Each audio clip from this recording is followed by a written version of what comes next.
Good Sunday. This is Dee, and this is Critical Break. And I know, I'm late.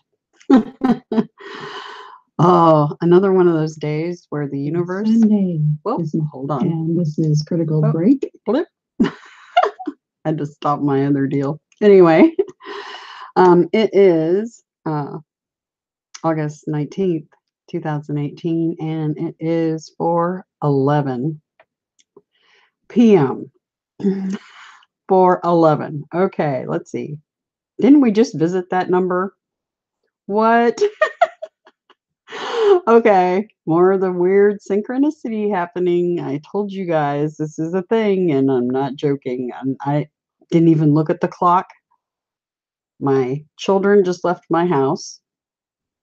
I went in, brushed my hair, grabbed some water, and here I am. And it's 4:11. Well, now it's 4:12. Wow. Okay. Okay. It's going to be one of those days. Oh, gosh. Oh, my gosh. Yeah. Hello, Miss Tamu. It's great to see you. Anyway, so yes, I'm here. I'm late. Sorry about that. It was I started my day at 4:04 this morning. And my clock did another one of those jump off the page at you with the numbers. So I got another code given to me this morning, which was 4:04. Interesting that the code we worked on yesterday was 4:11, and it just happened to be 4:11 when I started the stream. Just kind of freaked out by that. Okay. Miss Tamu, doing the Dharma class now, but I thought I would check. Oh, okay. I hope it goes well. You'll have to tell me more about that. Definitely. Anyway, because I want to learn everything I can. Anyway, yeah, crazy day. Started at 4:04 this morning. So we're going to be visiting that code a little bit today. We're going to kind of glance over it because of time. But wow. It's been a crazy day. I spent the wee morning hours speaking with somebody in a different country for a while. I'm not going to name who it was, to keep their privacy. But we were just having a chat about the world in general. And that chat got quite interesting. One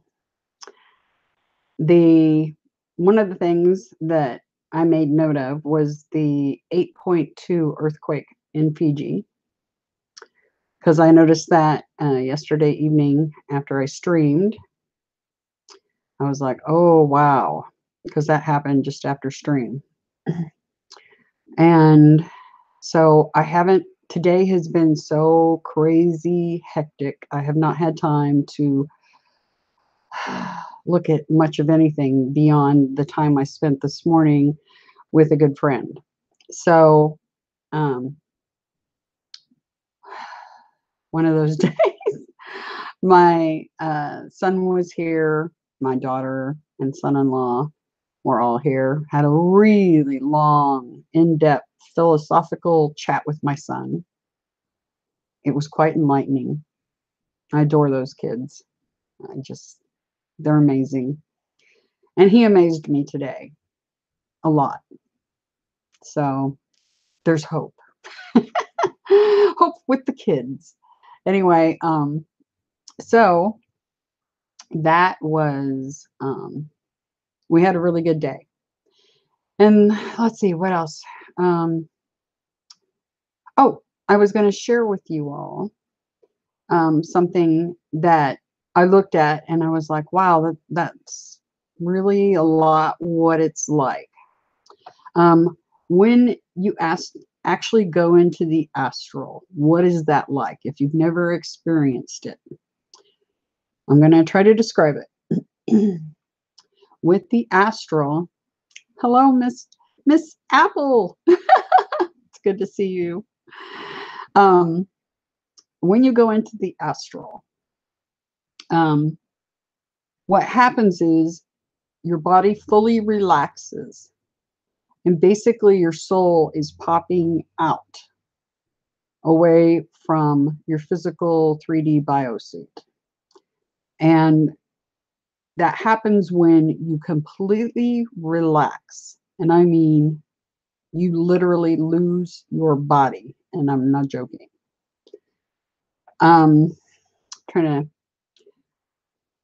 what happens is first you'll get colors, and sometimes you'll see aliens or other deities or things when you're meditating. And then you just relax and don't let that freak you out or scare you. And then you just continue relaxing. And all of a sudden, everything will go black. And what happens is you go down what looks like a black tunnel. Okay. And just as you push through that tunnel, you'll see light at the end. And when you see that light, you'll start to realize, oh, I'm in a tunnel. And then when you push through, boom, I'm going to show you what you see. It's amazing. I'm going to share screen.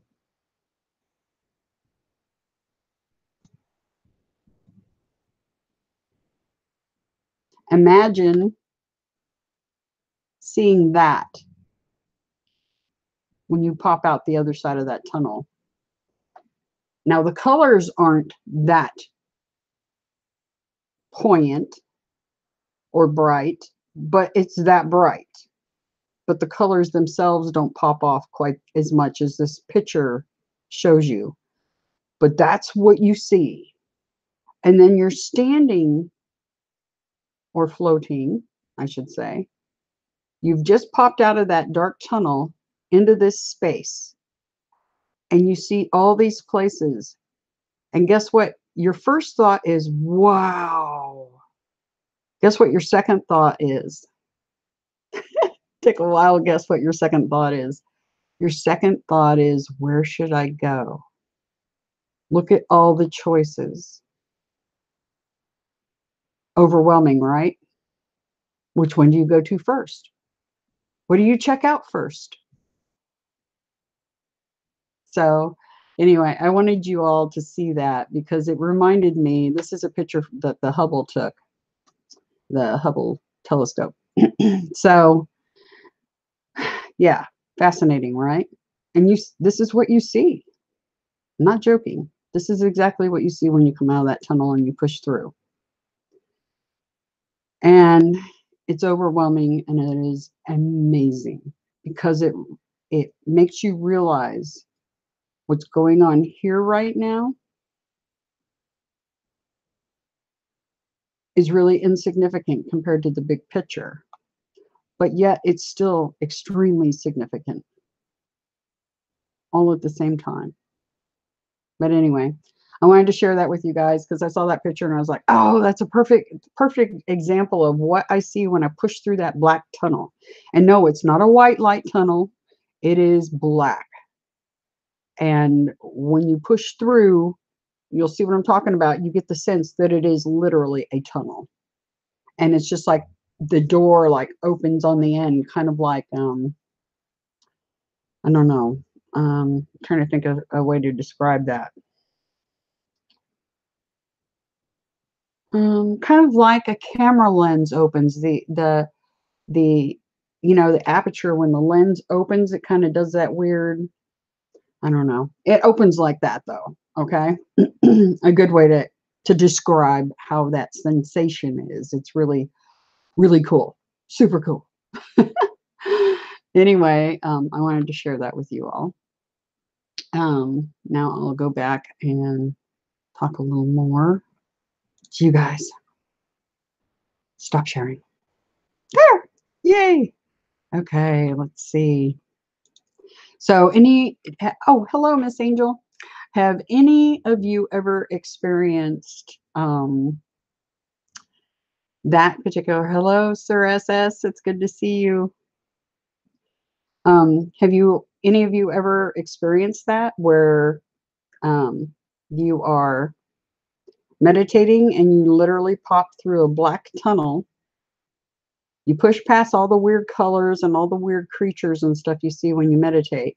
Push past that through black, complete black darkness. And then, hello, Sir Nick.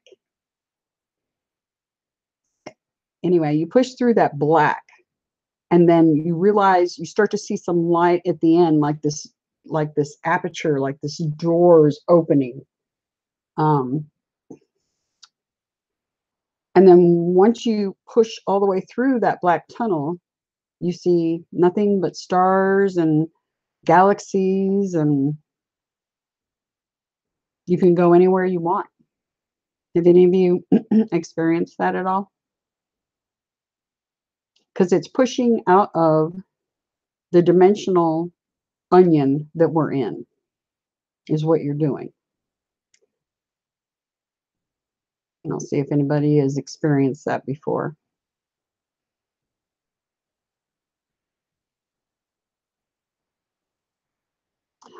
Well, if any of you that watch this on the replay experience that, let me know in the comment section. It's amazing. And that's what happens when you really fully let yourself relax. And I mean fully, you literally relax so much you disconnect from the biosuit. Anyway, that example, that picture I just gave that the Hubble telescope, had up on a website, I saw that and I was like, that is an excellent representation of what I see. So anyway,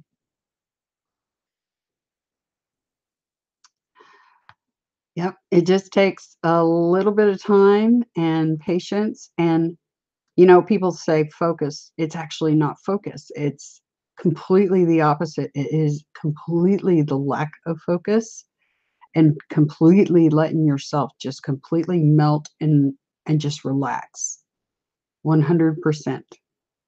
My suggestion is do it right before you're going to bed at night. I go into the astral every night when I go to sleep. And that's what I see when I push through that tunnel. And when you first close your eyes, you'll get weird little blips of light. You'll get weird colors. You'll get sometimes alien faces or demons or weird things, okay? And you push past them. Forget about them. Ignore them. They're not there. Just push through them, because that's basically you're pushing through dimensions. The dimensional onion layers is what you're pushing through. And then all of a sudden, everything will go completely black. And then all of a sudden, you'll notice there's a little bit of light in the very center of the darkness. And just keep pushing through that. It's not really pushing through it. Like I said, it's more relaxing through it. It's bizarre. Sir Steve, it's great to see you. Anyway, I wanted to share that with you guys. So, yeah, that's what you'll see when you get on the other side of that, when you pop out, and you can go anywhere you want at that point. That is how, you hear people seeing orbs, and people see Merkaba up in the sky, Merkaba ships. They're not really a ship. They're actually somebody or someone. So either human or ET wise, using their spirit form, their soul, to travel. And so if you see a Merkaba, that's what you're looking at. Okay. Anyway, fascinating stuff. And it's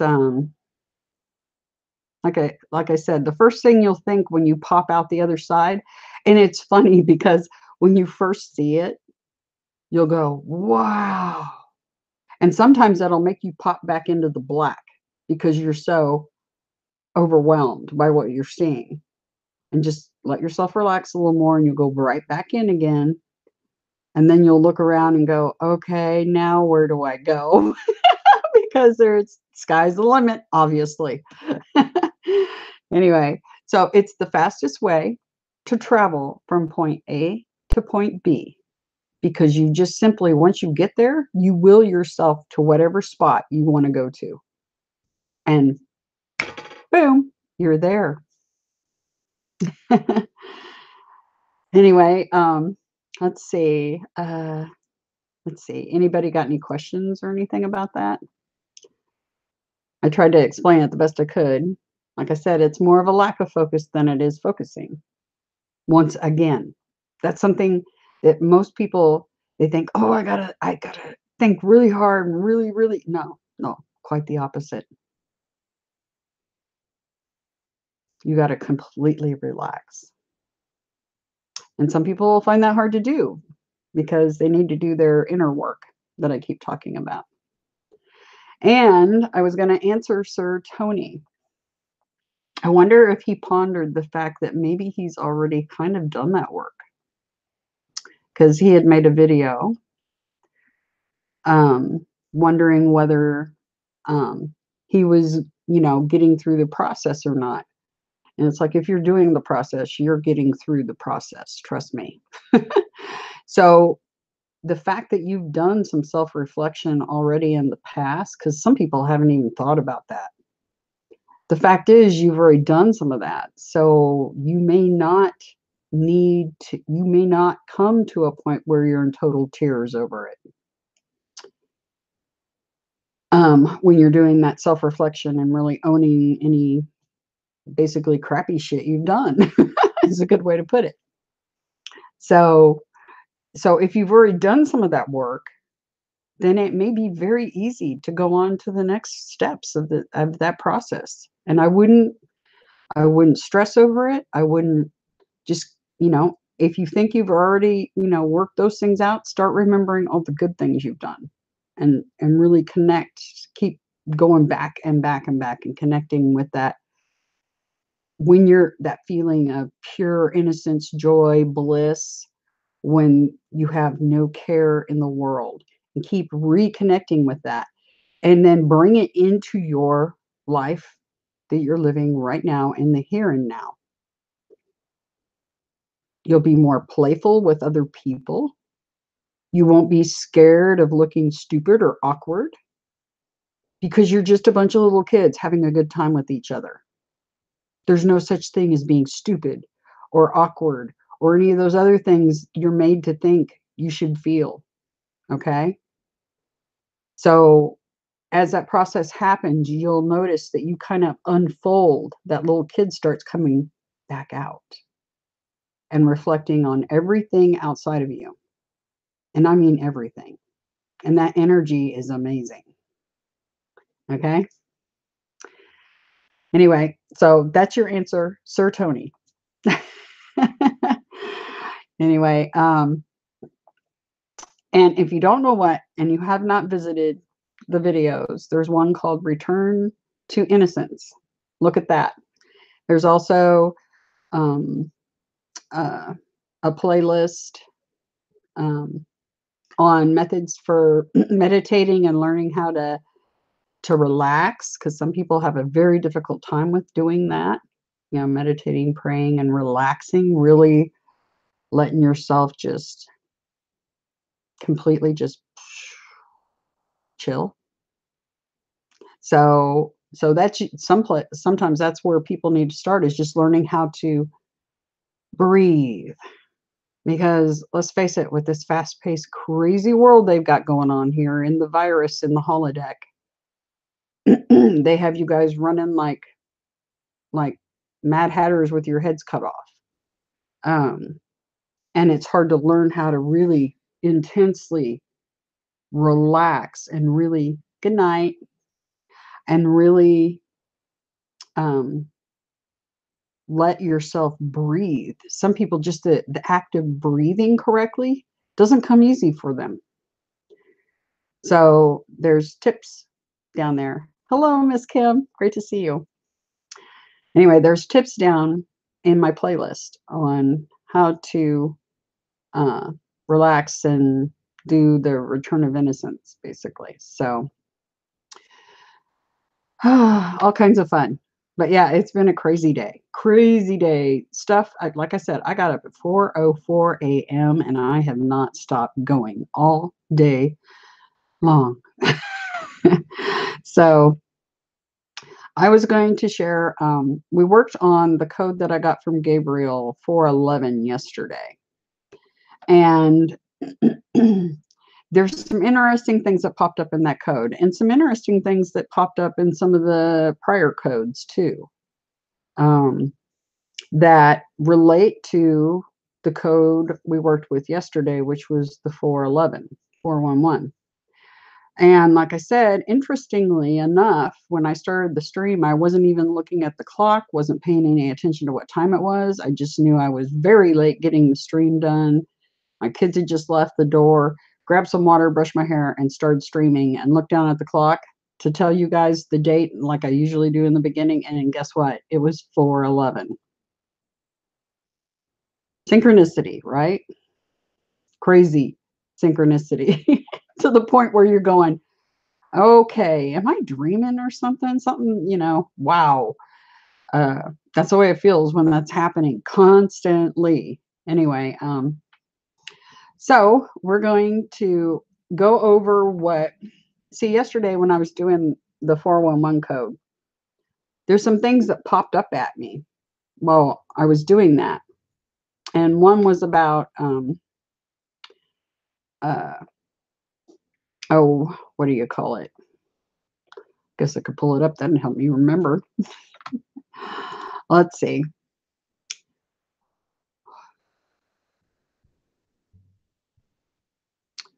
That isn't it. That isn't it. Where is it? Oh, here it is.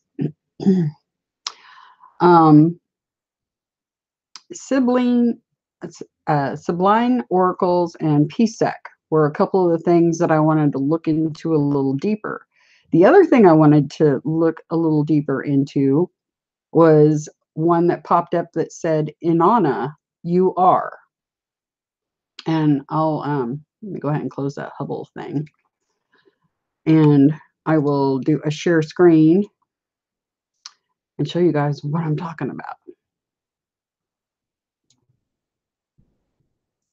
Okay, this is the gematria for 411, and we covered this yesterday.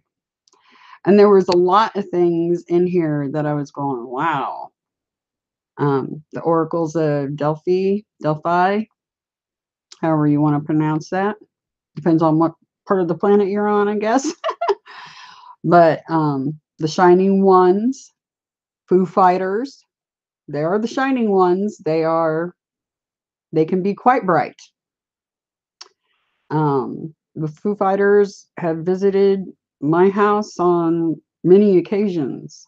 And it's funny because part of that philosophical conversation I had with my son today, we talked about that instance when I had approximately, and I've said this in prior videos, there was around 6 to 8 of them.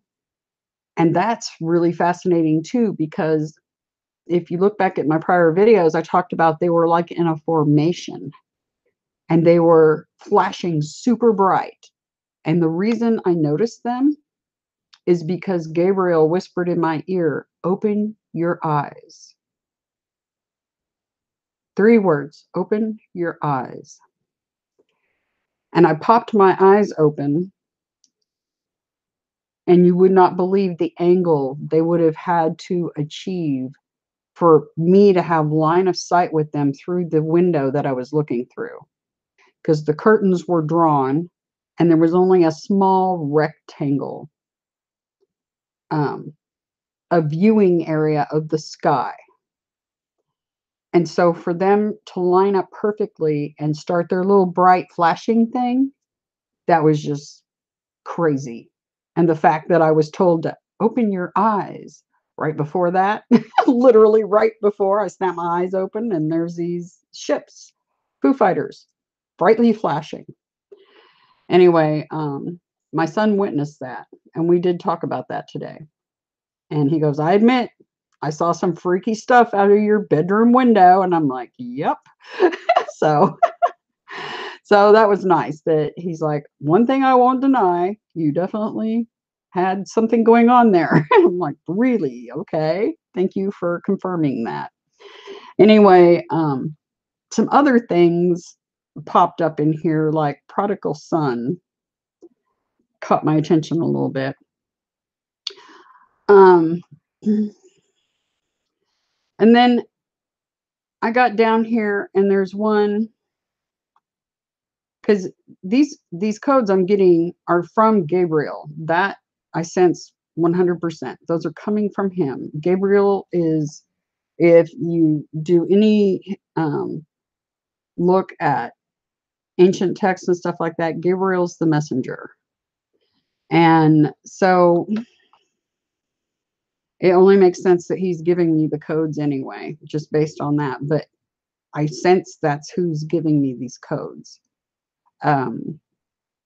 Anyway, we got down to one that caught my eye because I'm like, what? Where is it? I shall find it. There it is. Inanna, you are. Now, the interesting thing, the reason this caught my eye is if you guys know me very well, you see how I type. I have what I call a highly intuitive style of shorthand that I use when I type. And if you look at this, that you are is exactly how I would type it, which is weird. So I'm like, in Anna, you are.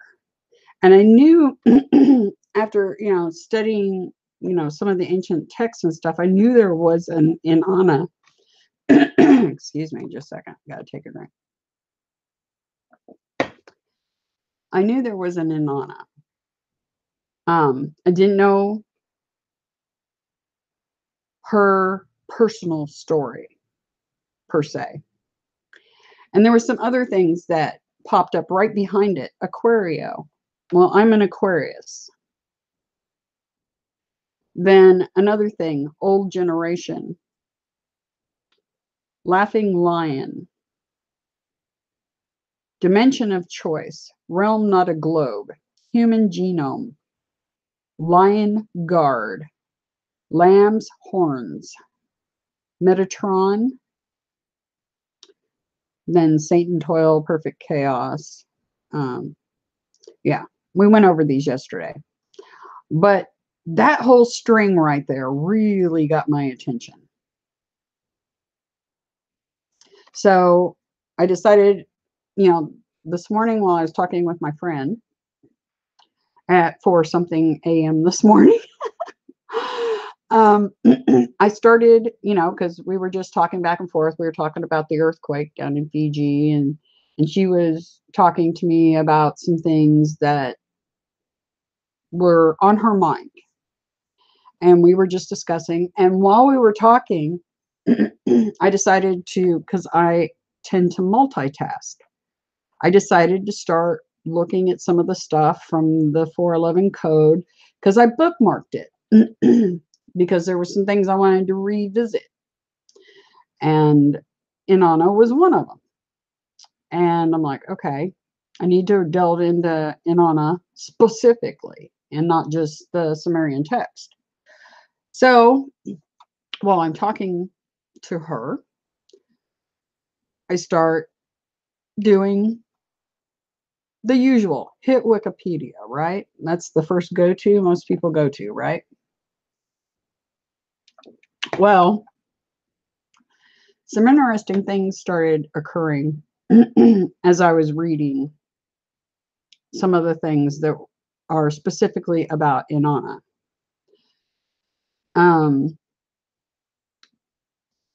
As you can see from what it's saying here, she's the ancient Mesopotamian goddess associated with love, beauty, sex, desire, fertility, war, justice, and political power. She was originally worshipped in Sumer and was later worshipped by the well, I'm not going to be able to pronounce that right now. I don't know why.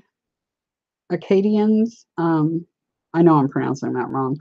Babylonians, Assyrians, under the name Ishtar. She was known as the Queen of Heaven and was the patron goddess of the Inanna temple at the city of Uruk, which was her main cult center. She was associated with the planet Venus, and her most prominent symbols included a lion and an 8-pointed star. Keep that in your heads right now.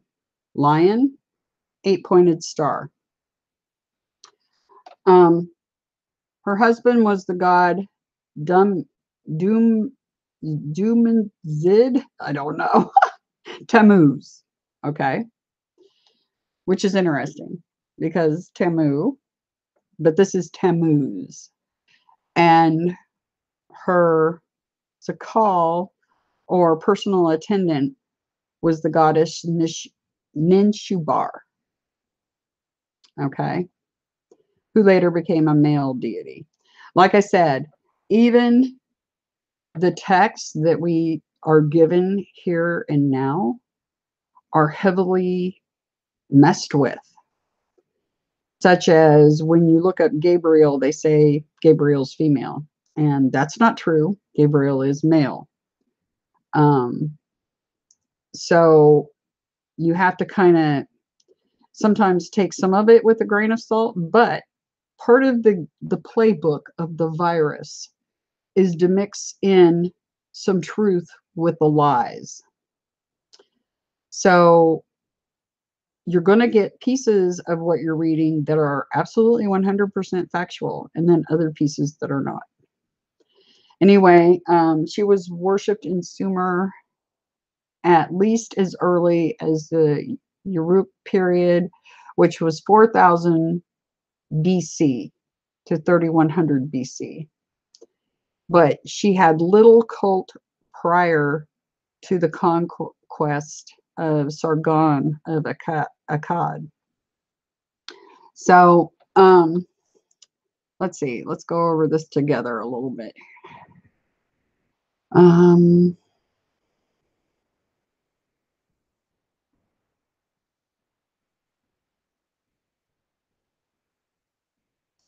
She was especially beloved by Assyrians, who elevated her to become the highest deity in their pantheon, ranking above their own national god, Ashur. Inanna Ishtar is alluded to in the Hebrew Bible. So, you know, they say that this is Greek mythology. It's not mythology. It's even in the Bible. This is not mythology, folks. This is real. These people are real. Anyway, and she greatly influenced the Phoenician goddess Astarte. Anyway, Astarte, yeah, who later influenced the development of the Greek goddess Aphrodite. Her cult continued to flourish until its gradual decline between the 1st and 6th centuries AD, in the wake of Christianity, though it survived in parts of Upper Mesopotamia as late as the 18th century. Inanna appears in more myths than any other Sumerian deity. Many of her myths involve her taking over the domains of other deities. She was believed to have stolen the mess, which represented all positive and negative aspects of civilization, from Enki, the god of wisdom. She was also believed to have taken over the Inanna temple from An, the god of the sky, alongside her twin brother Utu, later known as Shamash. Inanna was the enforcer of divine justice. She destroyed Mount Eben for having challenged her authority, unleashed her fury upon the gardener Shukal-Ituda after he raped her in her sleep, and tracked down the bandit woman Belulu and killed her in divine retribution for having murdered Dumuzid, which was her husband. In the standard Akkadian, is that right? Akkadian? I don't know. Version of the Epic of Gilgamesh, Ishtar is portrayed as a spoiled, hot-headed femme fatale who demands Gilgamesh become her consort. When he refuses, she unleashes the bull of heaven, resulting in the death of Enkidu and Gilgamesh's subsequent grapple with his mortality. Let's see.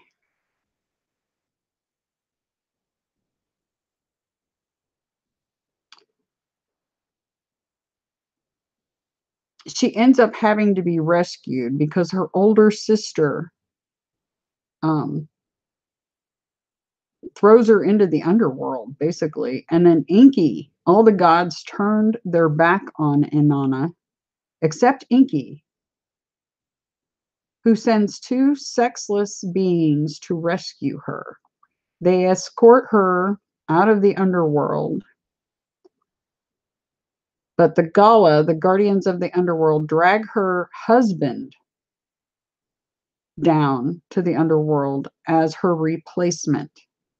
He is eventually permitted to return to heaven for half the year while his sister remains in the underworld the other half, resulting in the cycle of the seasons. Anyway, I thought that was fascinating. I was like, wow. Because I had totally forgotten. It's been years since I read much of this. So it's kind of like rehashing some old stuff I had read a long time ago, plus a little more detail on her specifically. So let's see if there was anything else from this I wanted to. Origins and development. I don't think I read down this far on this. And I'm going to visit it much more heavily over the next few days, I'm certain, because this has me fascinated for several reasons. Then we'll go to the next.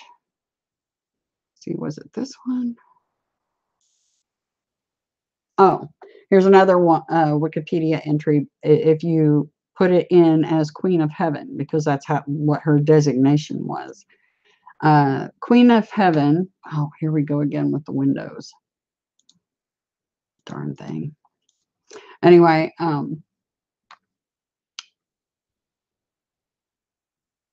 let's see. So, Queen of Heaven, Antiquity. Is a title given to a number of ancient sky goddesses worshipped throughout the ancient Mediterranean and Near East during ancient times. She has a bunch of different names: Inanna, Anat, Isis, Hera.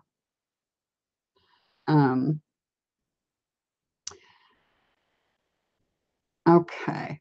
Forms and content of worship varied in modern times. The title Queen of Heaven is still used by contemporary pagans to refer to the great goddess, while Catholics, Orthodox, and some Anglican Christians now apply the ancient title to Mary, the mother of Jesus. I thought that was fascinating because something else came up in the codes that we went over. And one of the entries was stated, Alex is Jesus. It also stated Alex is Satan or something like that. But what's fascinating is, yeah, you'll see what I'm talking about here in a minute. We're going to go down the road here because there's a ton of bizarre synchronicity happening.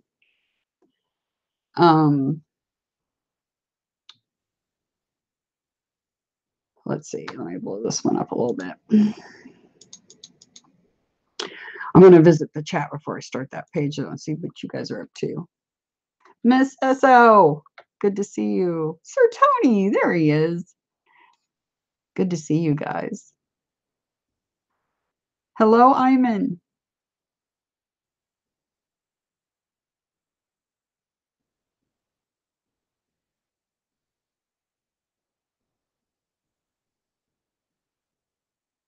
That's nice. Revelation 4:11. That's beautiful. Thank you. Um, John 1-14. Awesome. Matthew 4:11. Then the devil leaveth him, and behold, angels came and ministered unto him. Yep. Let us create man in our image. Yep. And that's what I keep telling you guys. You are created in the Creator, in the Creator's image. And you are so much more powerful than you have ever been told. Or, and everything, as you were children, everything was done to stifle you from ever realizing what you are truly, truly are, and just how powerful you really are. I'm here to remind you of that. Gabriel is definitely male. Yes. I know the one visiting me all my life. Yes, male. Yeah, they invert and twist stuff all the time. And that's why I keep telling people, you know, when I looked at the Bible, there was some truth in there, but I also innately knew as a child something was very wrong with this text. Something was wrong. The great female rival. You said it right. Okay, thank you. We are just about there again, and are there depending on how you look at it. Yeah. Sir My Sky, good to see you too. Anyway, yes. What I'm finding out is, oh my gosh, I'm really mind blown. And I've been mind blown all day because freaky synchronicity stuff all day long, especially after I got done talking to my friend and we were going over this, and I'm going, oh my gosh, oh my gosh, reading. Anyway, Inanna, Queen of Heaven, now this is according to them, tricked her father, Inky, the god of wisdom. Now, in here, it's saying that Inky is her father.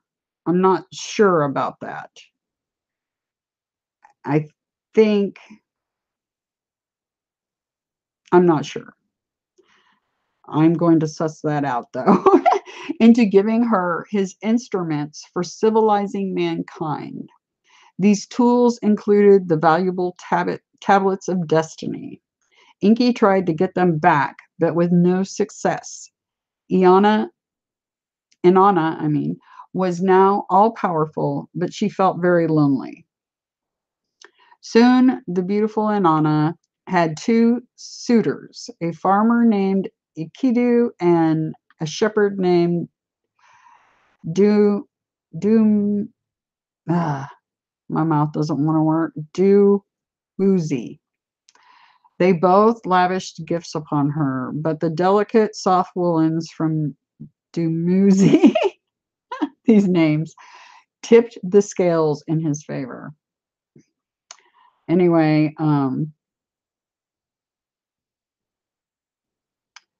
trying to see. Oh, Inanna decided to visit the underworld to see her sister,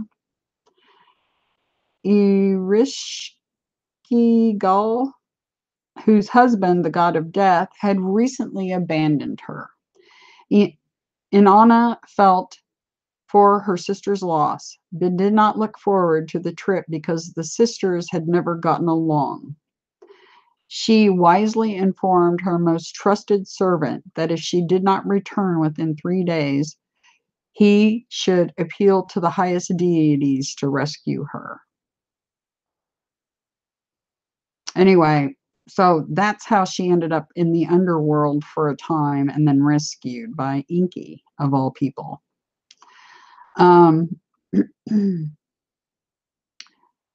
Let's see what else this says. Let's scroll down.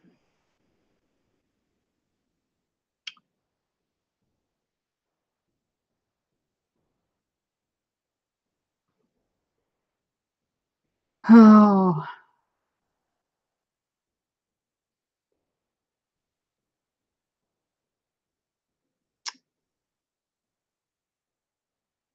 Okay, this part's kind of interesting. Inanna ascended through the 7 gates. Dang it. Collecting all her possessions. I'm dehydrated, like I said. I mean, going and going and going. I hadn't even gotten to sit down and have water or coffee or anything for the majority of the day. Mm. Her crown once again upon her head, she returned home to find that in her absence, her beloved Dumuzi had usurped, her throne. In a fit of rage, she sent him to take her place in the land of the dead. After cooling off a bit, Inanna decided perhaps she had been a bit rash and went to get him back. Since she now realized that Inanna's visit had been to express compassion to her, Eagle, what a name, agreed to let Dumuzi return home, but only for half the year. Anyway, I thought that was pretty interesting. Because some of this stuff is starting to match up with some weird, bizarre visions I've had. And you'll see what I'm talking about here in a minute, because I'm just like, I've been blown away, completely blown away all day long because of the conversation I had this morning while I was talking to a good friend while going over this material. And I'm like, wow, wow. So, in past videos, you saw that that I got a vision, because I was asking Adonai and Gabriel both. I was like, give me a vision of my earliest life on this planet. Because a friend of mine was talking to me about doing regression because I did not know who I am. She herself has done regression, and she knows for a fact she is Pleiadian. And so she kind of got on my butt, because it's funny, because she said, you need to get your wings in your halo. And I'm like, okay. And I asked Gabriel about getting wings and a halo, and he laughed. He thought it was hysterical that I asked him that. And I'm like, what are you laughing about? He's like, you've always had wings. And I'm like, what? You know, he got really tickled when I asked him, where's my wings? Can I have my wings now? You know? So anyway, this is interesting because I asked Gabriel and Adonai to show me my most, as far as reincarnation wise, what was my the very first one here on this planet. And the first thing they showed me was a vision, kind of remote viewing style. I closed my eyes and just kind of relaxed, and the picture kind of popped up. And I got a picture of 2 pyramids that were side by side, and they looked, well, I started looking all through all different kinds of pyramids. I was looking for 2 pyramids sitting side by side, and I did find 2 pyramids sitting side by side, but they didn't quite look like what I was shown. And I was shown, a pyramid that wasn't like the Egyptian pyramids out in the middle of the sand. There was trees, there was foliage. It looked almost like there was a palm tree. And they were big. These 2 pyramids were big. Anyway, and the closest thing I could really find to what they looked like physically, not just that they were positioned side by side, but was this, which is the Pyramid of the Sun. And I'm like, okay, that's close, and there's 2 pyramids in this location, but they're not side by side. So I've been, like scouring over, archaeology, anthropology, and all that stuff, trying to figure out what is going on here. Well, interesting, when I got to this page and these pictures are popping through, This is a picture of Inanna and her lion. And she has wings. But then this pops up. And I'm like, jackpot! Look at that. Look at that. Let me make this bigger. I'm like, okay, stuff's getting weird. Here we go. See? Now there's just one of them there in this picture. There could have been two, and just one of them's just not been discovered, or it was vandalized and taken apart. Who knows what happened? But this looks very much like that. See what I'm saying? Anyway, I thought that was interesting. So, and here's a picture of it again here. And so I'm looking at this stuff going, wow, that's freaky. That looks a lot like the one I saw in the remote viewing style thing that, you know, Gabriel and Ed and I had given me. Kind of a download, so to speak. Anyway, I started going down through what it, you know, said. It says, Inky is a question mark. Nana and Ningal are likely. Inky is probably related somehow, but I do not think Inky is Inanna's father. If he is, he's got some explaining to do. Anyway, symbols, 8-pointed star and lion. Like I said, keep that in your heads because it's going to get even more crazy with the synchronicity and stuff. I'm going to pull up chat and see what you guys are up to. Okay, let's see. Okay. Well, why are all the people that do remember how powerful and who they are not change the world for the rest of us? Are they just waiting for us to remember? Yes. Indubitably, yes. Because I have a feeling it takes a certain number of people for that flip to happen. Like I said, I'm here to remind you who and what you are and who, you know, remember that the system, the trauma-based system that you guys are living in is not what was supposed to happen here. Period. And we are a species with amnesia, and that's no joke. You all have abilities way beyond your wildest dreams, and you just didn't know it.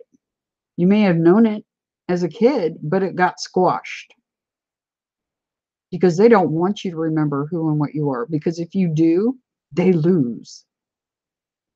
And I'm talking about the virus. I mean, is nothing going to change if everybody doesn't wake? Why can't these awake, powerful beings do something then to change this system? Or that's exactly what we're doing right now. Exactly what we're doing right now. That's what this is all about. I mean, if I woke up like that, just powerful being that knows who I am, I would start removing heroin from the system or any other ills. Yep. Inky is her half brother. Okay. They have different mothers, but share the same father anew. That's what I thought too. Thank you, Miss Kim. Okay. We are saying we are only powerful if we are all awake at the same time. Or what's up? How much level of personal responsibility do we need to adopt? 100%. It's not going to work. We all got to be in this 100. It's like game time. We've got to be 100% together and doing what we need to do to get the others awake as we can, and realizing who and what they really are. They're not just mundane humans that die and nothing happens afterwards. That's that's the biggest lie of all. And death is a lie. I think once we do remember who we are and realize we're all powerful beings, we are at peace enough to let all be as is, as opposed to working on our best interest. It's all designed to grow. Yeah. Like I said, these are the little snowballs that start the avalanche. And you don't have to create a war to win. See what I'm saying? We are to overcome this world. The enemy is going down, and we will know the truth once the lie is gone. We swim in deception here in the enemy's provided reality. There's only one truth to be found. That is so true, Sir SS. Miss Kim, there are those that have come through remembering all their past lives and realize how powerful they are, but are here to help others awaken. Yeah, because that's what their missions are, is trying to get everybody awake. Because if everybody wakes up, the virus loses, period. Because we quit feeding it. You quit feeding something, it just dies and goes away, right? It evaporates. And Miss Angel says, Inky is her uncle. I'm relatively certain one of you are correct in some way. I do not think Inky is her father. It takes free will and a transformation. Yeah. And you guys are like little butterflies in cocoons starting to peek out. Okay. And you have abilities far beyond, like I said, your wildest dreams. It's just you've been told all your life that that's all BS. And it's not. It's not BS. I mean, I've proven it in videos. You know, I'm going to continue to try to prove it in any way I can. Miss Kim. And then there are those that are powerful, but Cabal were aware of them before coming through by using tech called Looking Glass and been hijacked to forget. Yes. Like I said, a species with amnesia, but that amnesia has been purposefully put upon you all.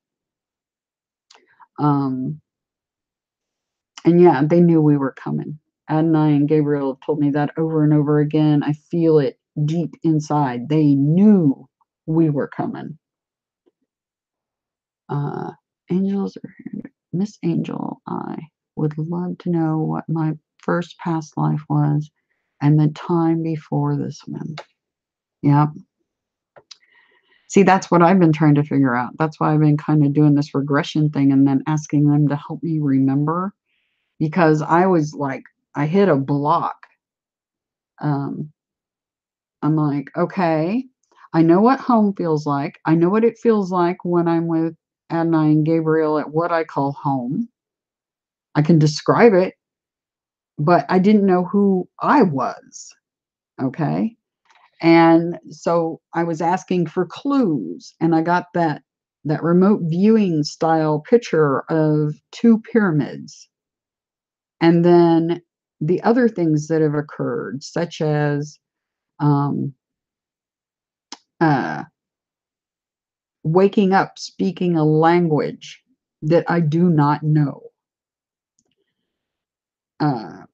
And like I said, these were visions, not dreams. They were vivid, vivid, vivid. And I woke up with what was happening in the dream happening in the 3D. Like, the instance where I was speaking the unknown language. I was saying the words over and over again. I was down on my hands and knees.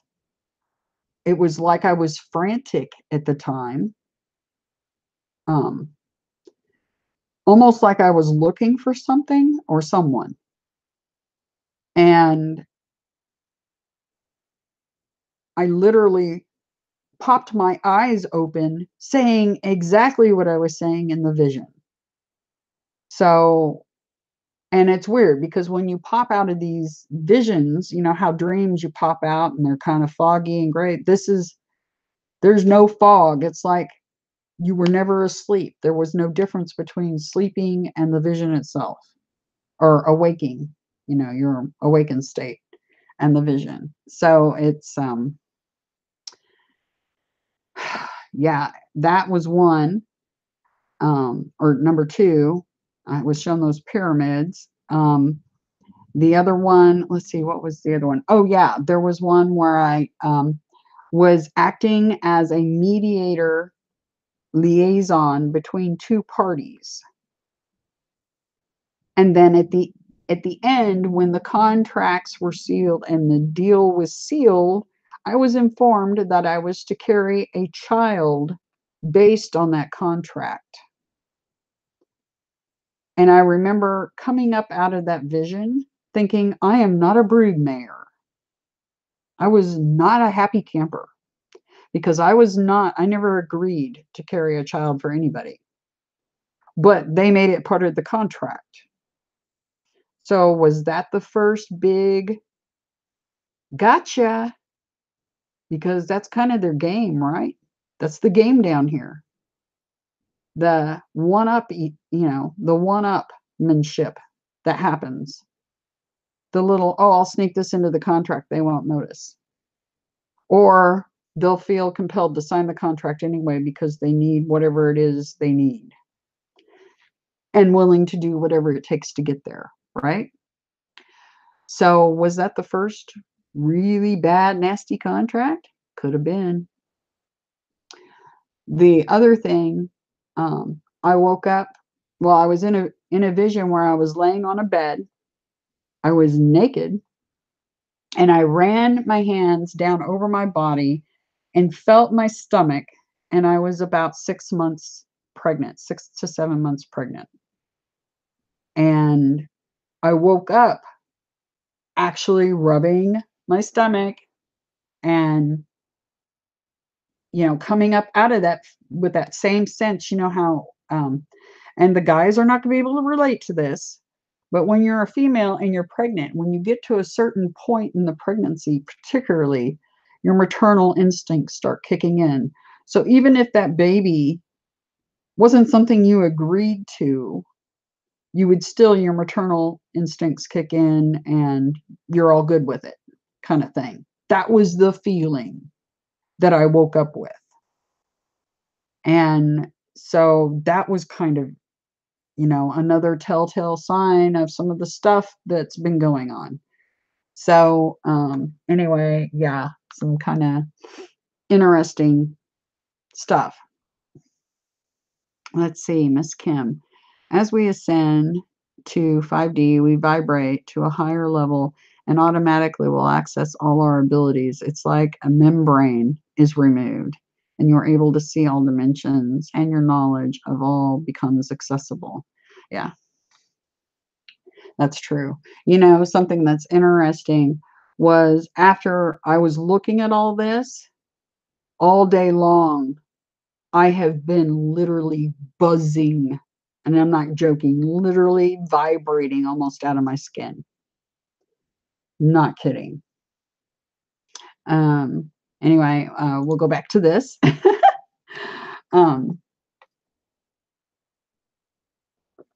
Okay.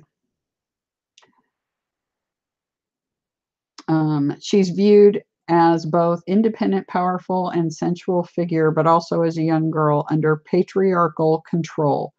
So that's kind of interesting because there was contracts between two sides, and those sides that I'm talking about were definitely male. And I was not a happy camper about being part of their little contract and under patriarchal control. The goddess is also noted for her dual nature as feminine as well as masculine traits. This is all kind of rehashing some of the stuff that we've already talked about. But let's see, here's something that's kind of interesting.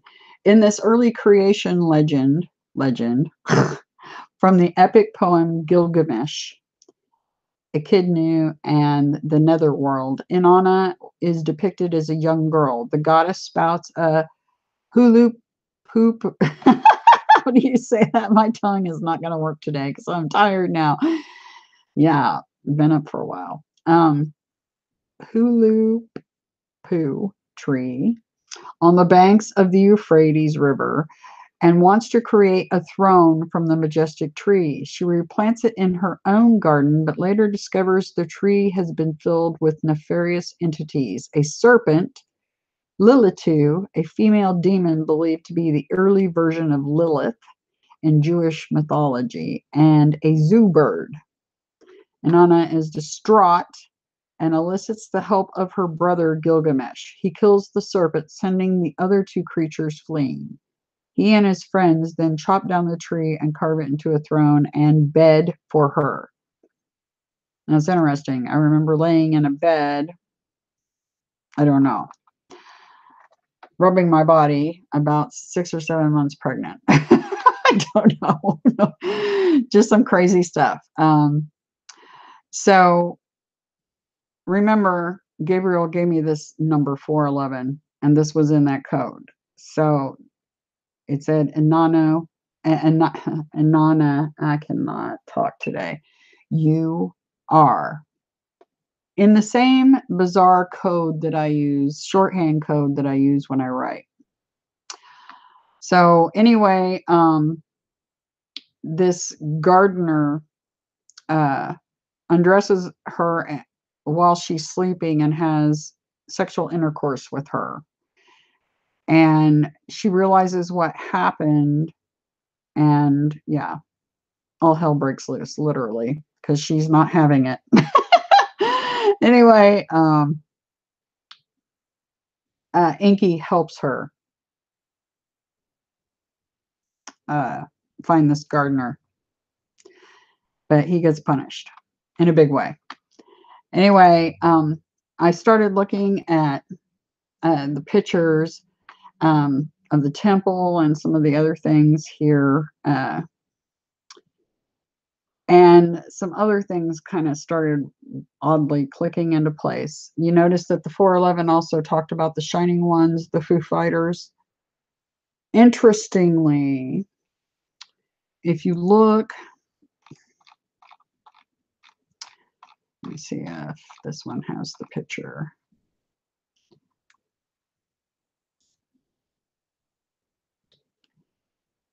Oh, it doesn't have it. Was it this one? No, of course not. One of them has a representation of the star.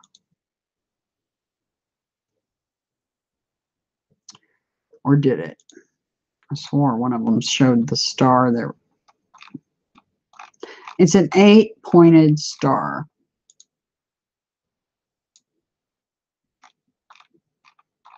Does it not show it here? Oh. Well, it shows it there. It shows the lion.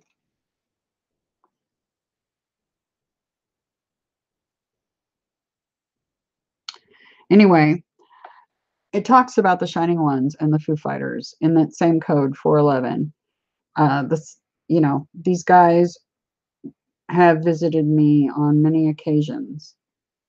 The time that Gabriel whispered into my ear, "Open your eyes," they were in a formation outside my bedroom window, blinking very brightly as like pay attention, look at us, you know. Um, the formation I believe they were in was in that eight-point star formation. Um, so that kind of freaks me out. There's more. Let me get this for you. Let me get rid of those pictures. There are pictures. This is the gate at Astaroth. This is Inanna's gate. Notice what it looks like. Let me see if we can get a big picture of it.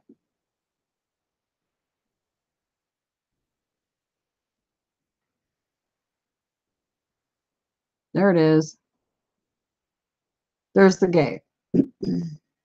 Notice that in the depictions of Inanna, there are lions.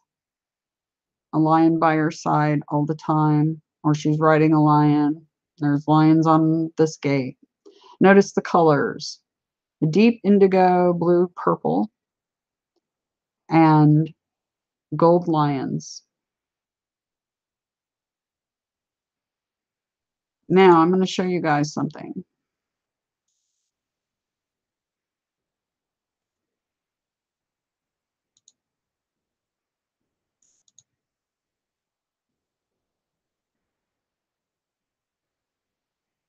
Here's something else very interesting.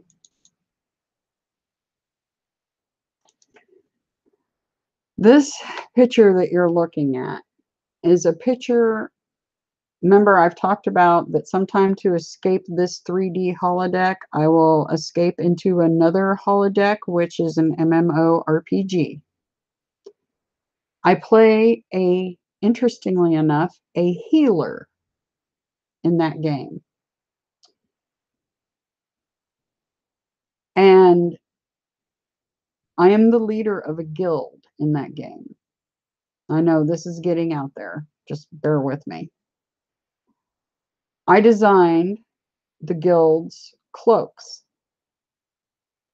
Notice the cloak. Deep royal purple. And what's in the middle of it? A lion. What color is it? Gold. Look at the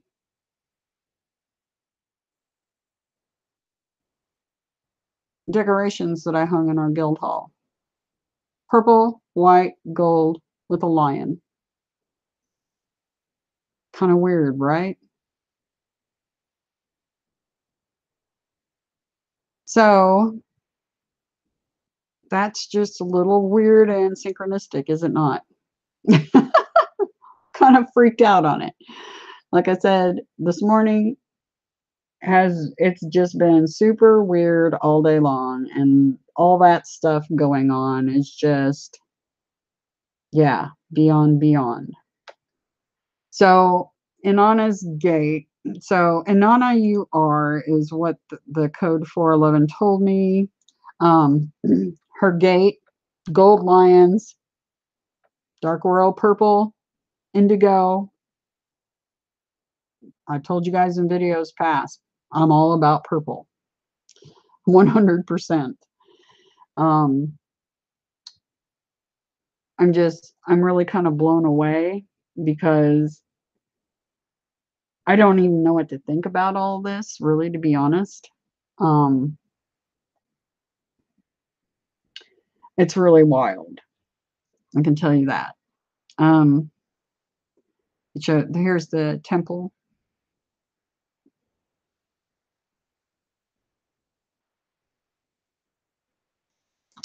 Anyway, so it's showing that you see this is the Sea of Galilee right here, this little thing that looks like a lake.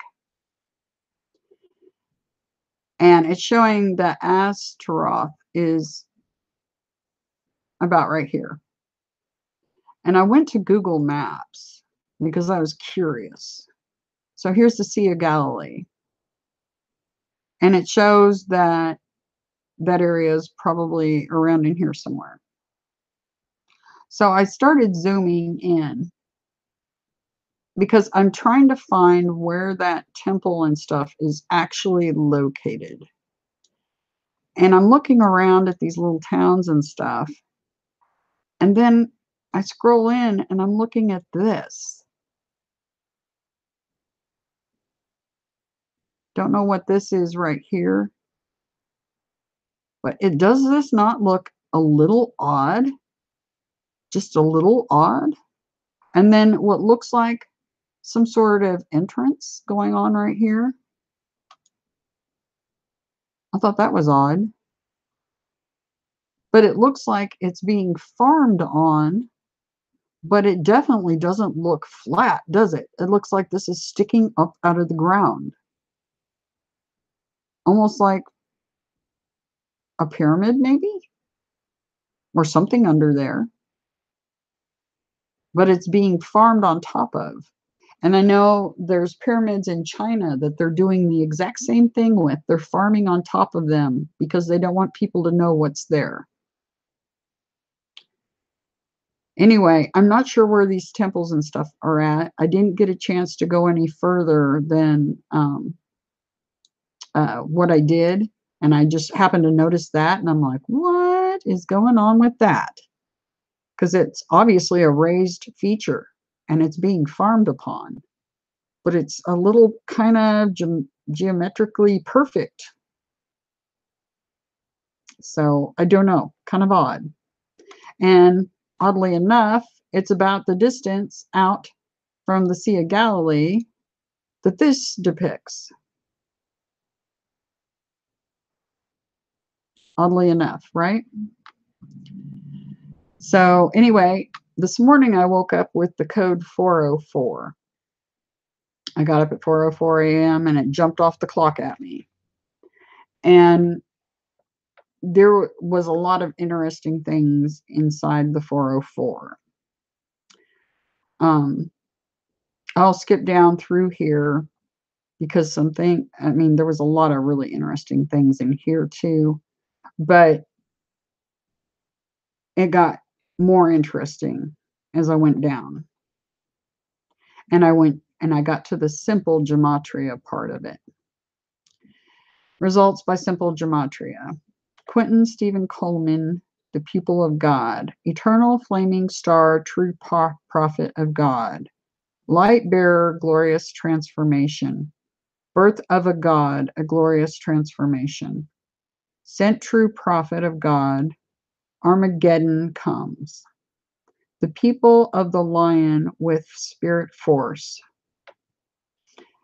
Anyway, there was just a lot of weirdness, and God's Holy Spirit returned as the lion.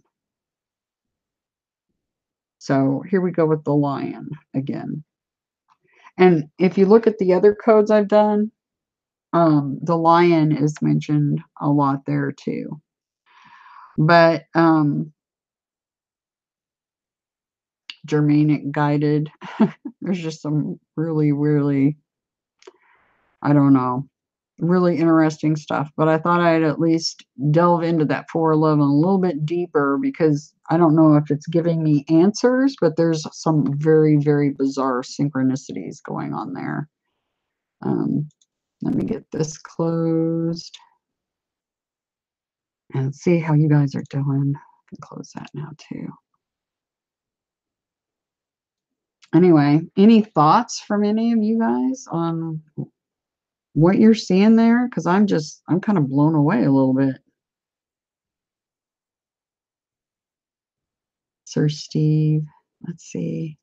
I'm getting lost of blue and purple lights in my vision when I'm doing good. We have lots in the UK. And Miss Angel says, have you looked at the pyramids in the Americas? I have, and so far I haven't come up with anything. Inanna's temple looks like a pyramid. Yeah, it sure does. It's a ziggurat. Ziggurat. ziggurat. So it looks like a pyramid. Interestingly enough, Inanna had a twin brother. That might account for why there was 2 pyramids in that vision I was given. So I don't know. I just thought it was interesting. Look at the images. Okay, I'll pull those up.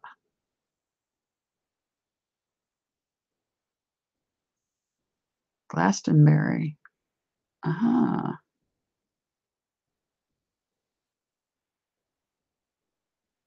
Wow.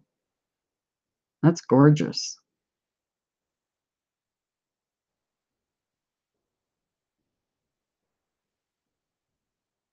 Absolutely gorgeous.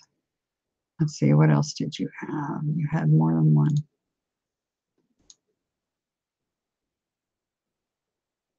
It says redirect. I'll try this.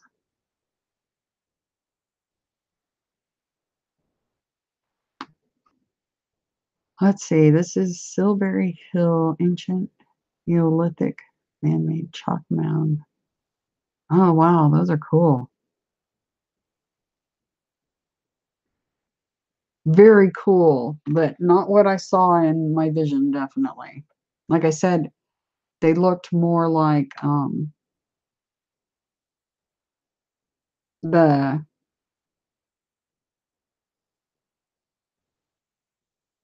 Teotihuacan pyramids, as far as the actual look of them. And I think I already put those down, so I don't have them back up here now. But yeah, these are sort of similar in look, but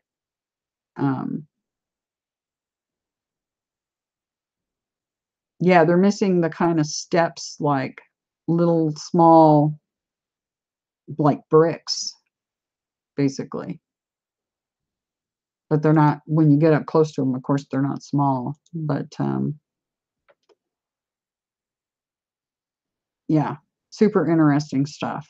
Just, I thought I'd share that with you guys because I told you guys I wouldn't,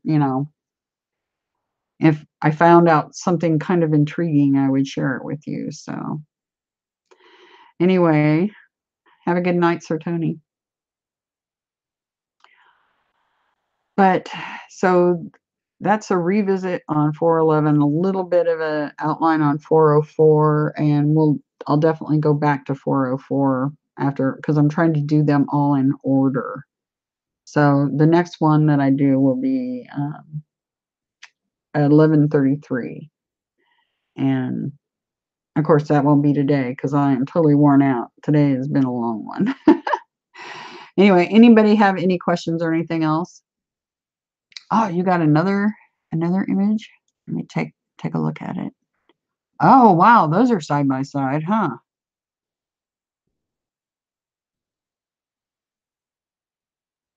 They're definitely side by side, but just not what I was seeing. But that's cool. And that's interesting that those are side by side. Super cool. Fascinating. Wow.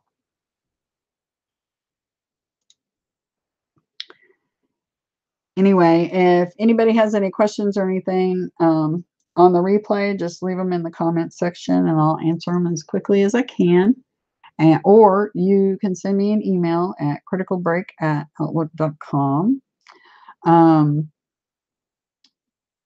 to think what else.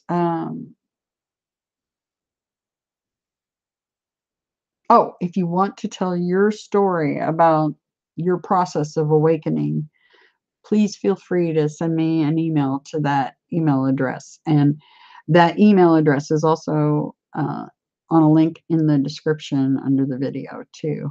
So anyway, I'm going to get going and try to chill rest of the day. It's been a crazy one with the synchronicity and all.